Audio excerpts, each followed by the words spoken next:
But the 13th play that I wrote called These Lesser Weathers of Beethoven. It's about this guy I worked with at a supermarket. You read that? Yeah.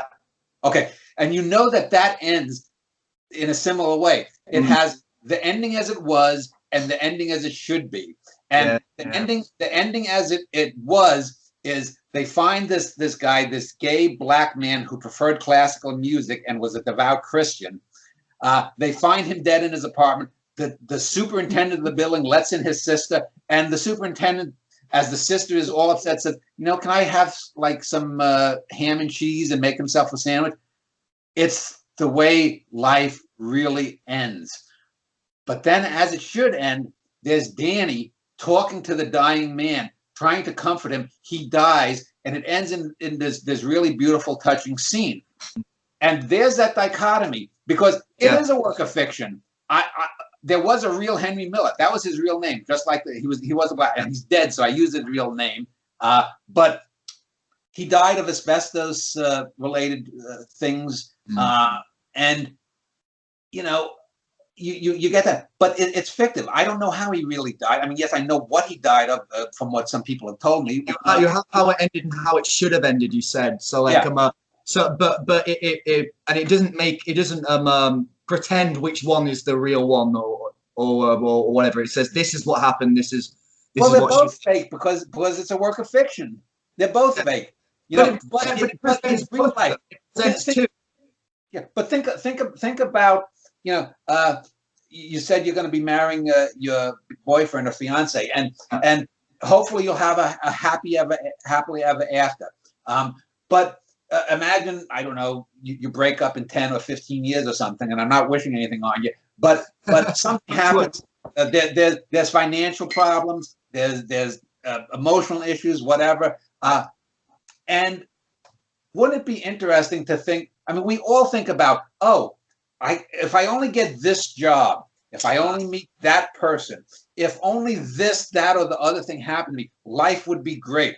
But in reality, I can tell you, I love my wife to death. She's the most important person ever in my life, but she drives me crazy sometimes.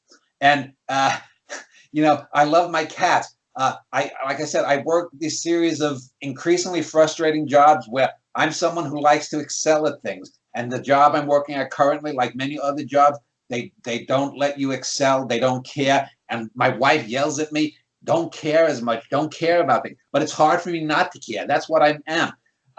There are this whole plenum of people that I know. There's a woman I was once involved with years ago who has turned out to be a new age Christian scam artist. I look at that and I say, how did that happen?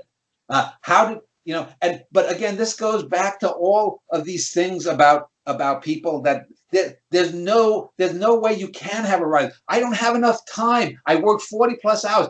God, if I could live on my writing, I could do so much more. I'll never get that time back. The best thing that could happen to me would be if someone saw this and wanted to do a documentary film that went to Cannes on me or my website, and that got some of my books published by a press where I could make some money, so my wife and I could stop working and actually write. Because I'm 54, even though that's old in some sense, and most writers are past their prime at 50. I'm entering my prime.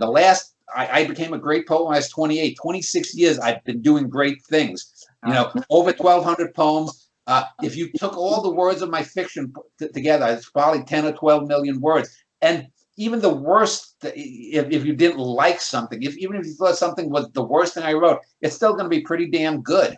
And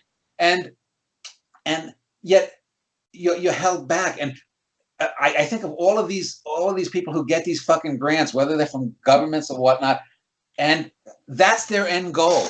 Oh, I got a grant. Now I'm part of the club. Pat me on the back. There was this kid. There was this guy. I'm not going to say who it was, but it's a guy from the UK who I finally put a poem on my poetry thing on Cosmoetica for good solid poems. And in truth, I probably wrote about 3/4 of it because he kept sending these lines and changing the thing. And then when I finally put it on, partly to just shut him up, he was like, "But now I'm a great poet." No, it doesn't work like that. if I was single and I met Halle Berry and fucked Halle Berry one night and she's the greatest fuck that ever was, that doesn't all of a sudden make me a stud. Because No. the next day I go to work and say, I fucked Halle Berry. I 69'd her, I twirled her around, did her in every orifice. Yeah, Dan, right.